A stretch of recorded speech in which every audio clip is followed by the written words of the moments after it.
Adiala jail में नाहक कैद साबिक वजीर आजम इमरान खान की वकला, पार्टी वर्कर्स और सहाफियों से 29 मई को की गई गुफ्तगू।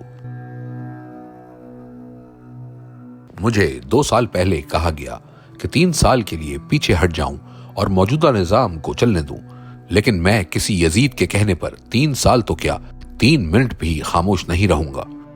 मुझ पर 26वीं तरमीम को कबूल करने का भी जोर डाला जा रहा है, लेकिन मेरी जिद्दोजहद ही कानून की हुक्मरानी की है और 26वीं आईनी तरमीम ऐन इसके मुनाफी है।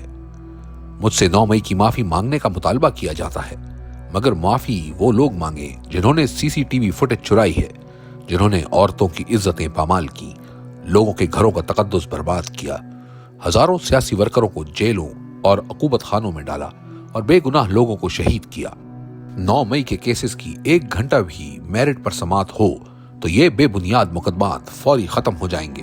लेकिन अलमिया ये है कि यहाँ इंसाफ होना तो दूर की बात, इंसाफ होता नजर भी नहीं आ रहा।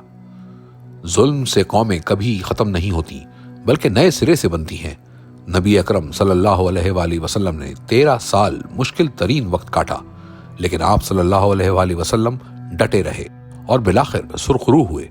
लिहाजा हम सबको आप सल्लल्लाहु अलैहि वसल्लम के नक्श कदम पर चलते हुए बहैसियत कौम डटकर आखिरी दम तक मुकाबला करना होगा। जब इंसाफ का हर दरवाजा बंद कर दिया जाए, फिर पुरअमन एहतजाज के सिवा कोई रास्ता नहीं बचता। तहरीक इंसाफ समेत पूरी कौम को पैगाम देता हूं कि मुल्क गिर एहतजाज के लिए तैयार रहें। पाकिस्तान में कानून मुकम्मल तौर पर मुअत्तल है, यहाँ औरतों की भी इज्जत महफूज नहीं है। मेरी अहलिया बुशरा बेगम सिर्फ सहूलतकारी के इल्जाम में 14 माह से कैद तन्हाई में है, हालांकि इन पर जुर्म साबित भी नहीं हुआ।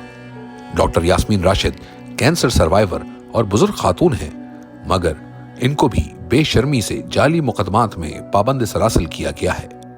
मेरी हमशीरगान जिनकी उम्रें 75 से 70 साल के दरमियान हैं, हाई कोर्ट के हुक्म पर जेल मुझसे मिलने आती हैं, जो इनका और मेरा बुनियादी हक है, मगर एक कर्नल इनको रोक देता है और अदालत का हुक्म रद्दी की टोकरी की नजर हो जाता है। जंगल के कानून का ये आलम है कि मेरी बहनों को यहाँ से गिरफ्तार किया जाता है और चक्री के पास आधी रात को ले जाकर बेयारो मददगार छोड़ दिया जाता है। जिस मुल्क में अपनी ही खवातीन के साथ ऐसा सलूक हो, वहां का इखलाकी मेयार फौत हो चुका है। मरियम नवाज के लंदन में 5 फ्लैट्स निकले थे, मगर इनकी जमानत 2 माह में ही हो गई थी, क्योंकि शरीफ खानदान डील पर राजी था। जो फिरौनियत के आगे झुक जाता है, इसके सब केस माफ हैं, मगर जो हक पर खड़ा हो वो बेजुर्म भी सजावार ठहरता है। 2 साल में बैरून मुल्क से कोई सरमायाकारी इसीलिए नहीं आ सकी क्योंकि दुनिया जानती है यहाँ कानून एक कर्नल के जूते की नोक पर है। याद रहे कि सरमायाकारी के बगैर ना मुल्क में माशी इस्तेहकाम आता है और ना ही मईशत तरक्की कर सकती है। जब तक अदालती अहकामात कर्नल के इशारों के मोहताज होंगे, तब तक सरमायाकारों के लिए एतमाद की फिजा नापैद रहेगी।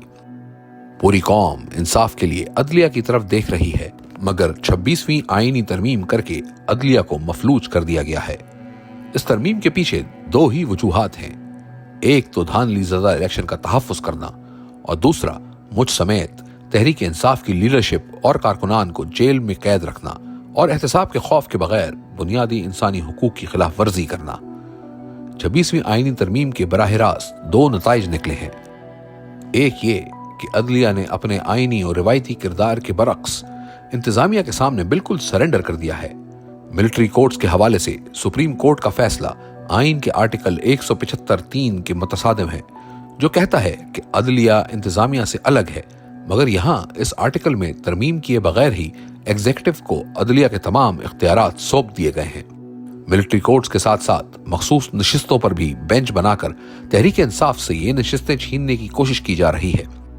वोट तहरीक इंसाफ को पड़ा है, मगर आइन के बरखिलाफ ये नशिस्तें दूसरी जमातों को देने की कोशिश जारी है।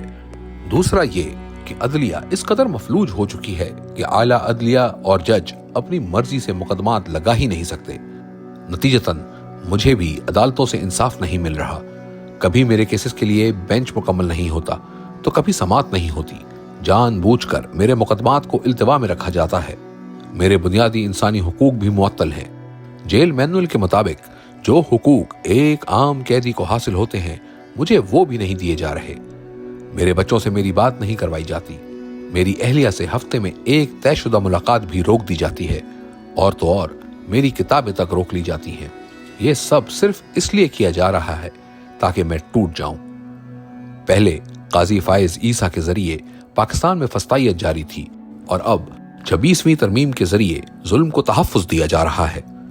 اگر آج عدلیہ تاریخ کی درست سمت کھڑی نہیں ہوگی تو ان کا نام بھی جسٹس منیر اور قاضی فائز عیسیٰ کے ساتھ ہی لکھا جائے گا، جو ہمیشہ تاریخ میں مجرم ہی رہیں گے۔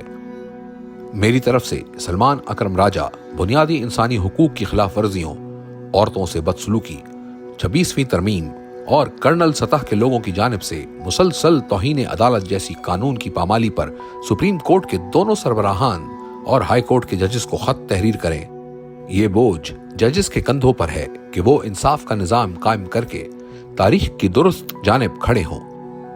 شریف خاندان NRO لینے کا عادی ہے، 2 مرتبہ پہلے NRO لیا اور اب الیکشن چوری کر کے قوم پر مسلط ہے۔ اس ملک کو کبھی بھی ایسے لوگ اوپر لے کر نہیں جا سکتے، چاہے SIFC بنا لیں یا کوئی اور کلیہ آزما لیں۔ قوم صرف تب ہی اوپر جاتی ہے جب وہ آزاد ہو اور حکمران اخلاقی طور پر مضبوط ہوں۔ سمڑیال الیکشن میں تمام لوگ بڑھ چڑھ کر حصہ ڈالیں، اس ظلم کے نظام کے خلاف اپنی واحد طاقت یعنی ووٹ کے ذریعے فیصلہ دیں۔ انہوں نے الیکشن چوری کا پورا پلان بنایا ہوگا، لیکن آپ لوگ چوکنا رہیں۔ فارم 45 لے کر پولنگ اسٹیشن سے نکلیں اور فارم 47 ملنے تک RO کے دفتر میں موجود رہیں۔ دھانلی کے آگے دیوار بننا ہے تاکہ اس حکومت کو اس کی مقبولیت کا اندازہ دلایا جائے۔ میری ہدایت ہے کہ پارٹی کی پنجاب میں تنظیم سازی کے حوالے سے ترتیب دی گئی کمیٹی میں عالیہ حمزہ اور چاروں ریجنز کے صدور کو شامل کیا جائے۔ کمیٹی کا کنوینر مقرر کرنے کے بجائے سب ایک سطح پر مل کر کام کریں۔ جنگ ہمیشہ باہر والوں سے ہوتی ہے۔ میرا تمام پارٹی اور سوشل میڈیا کو پیغام ہے کہ اپنی تنقید کا نشانہ اپنے لوگوں کو نہ بنائیں، اس سے ہمارے بیانیے کو نقصان ہوتا ہے۔ ہمیں ساری توجہ فسطائی قوتوں کے خلاف مرکوز رکھنی چاہیے تاکہ اس اندھیری رات کا جلد سے جلد خاتمہ ہو سکے۔ میرا تحریک انصاف کے لیے خصوصی پیغام ہے کہ جماعت میں کسی کو بھی قربانی دینے سے نہیں گھبرانا چاہیے۔ اگر مجھ سمیت سینکڑوں کارکنان اور لیڈرشپ جیلوں سے نہیں گھبرائی تو آپ لوگوں کو بھی نہیں گھبرانا چاہیے۔ پارٹی عہدیداران کو فیصلہ کرنا ہوگا کہ وہ اپنی ذمہ داریوں سے عہدہ بر ہونے کو تیار ہیں یا نہیں۔ اب جو عہدیدار سرگرم نہیں ہوگا اسے برطرف کر دیا جائے گا۔ اس ملک سے ظلمت کے سائے ختم کرنے کے لیے ہم سب کو اپنے حصے کی قربانی دینا ہوگی۔